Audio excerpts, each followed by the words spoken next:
мен мынау Қытайдың жаңа Қазақстанға кіруінен бұдан әлде неше жылдар бұрын қорыққам. Өйткені 90 жылдар Қытайда бір кітап шықты. Қазақстан Республикасының жалпы жағдайы деген.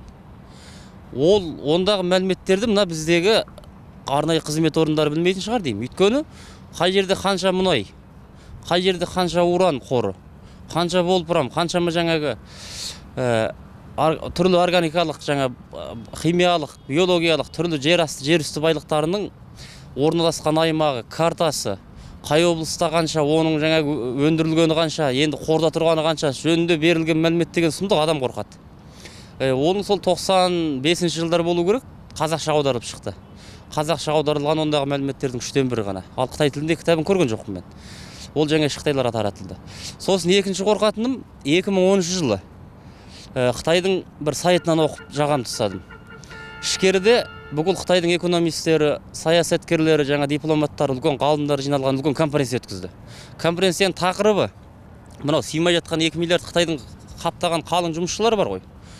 Соны Орта Азия өңірлеріне, Орта Азиядағы мына мемлекеттерге қалай орналастыру, соның ішінде Қазақстан Республикасы мен Қырғызстан Республикасында қалай орналастыру жөнінде үлкен конференция өткізіп, Қытайдың атқарушы биліктеріне арнайы ұсыныстар жолданған.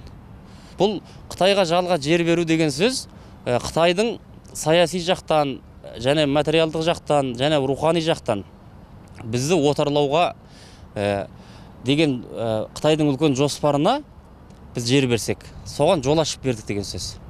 Қазір бұлай көзге білінбейді. 30 жылдан кейін, 50 жылдан кейін Қазақстан үшін осы қабылданған заң, осы істеп жатқан шаралар Қазақстан үшін үлкен қасіретке айналатынына мен оған көзім жетеді. Өйткені кезінде Малайзия, Сингапур қатарлы мемлекеттердің, мысалы Сингапурдың өзінің бұлай нақты мәліметте 75% Қытай жан санының. Ол нақты жаңа тіркеу не бойынша. Ал бұлай жаңағы басқа саяхат несімен, басқа бизнес жұмыстарымен жүрген Қытаймен есептесең, ол жерде 90%-ға жуық Қытай болып кетті деген сөз. Ал Сингапурдың премьер-министрі Қытай. Қараңыз, енді сонда Сингапурда қандай тәуелсіздік болады? 75% жаңағы нақты мәлімет бойынша 75%-ын Қытай құрап тұрса, премьер-министрі Қытай болса, уже Сингапурдың атқарушы билігіне Қытай келді деген сөз. Болды. Ары қарай Сингапурдың мен бөлек мемлекет болып тұратынына сенбеймін. Біз соның алдын алу үшін мына Қытайға жер беру, жалға болсын, кез келген сылтаумен ондай нелерге мына біздің мемлекеттік атқарушы билік, жоғарғы билік орындары өте сақтықпен қарап, тыйым салу керек.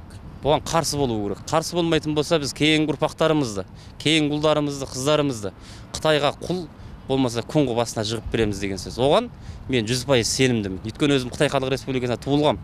Бұлардың психологиясын жақсы білем. Бұлар ешқашан соғыс ашпайды. Бұлардың жаулау саясаты біртіндеп жаулау, жымысқы саясат.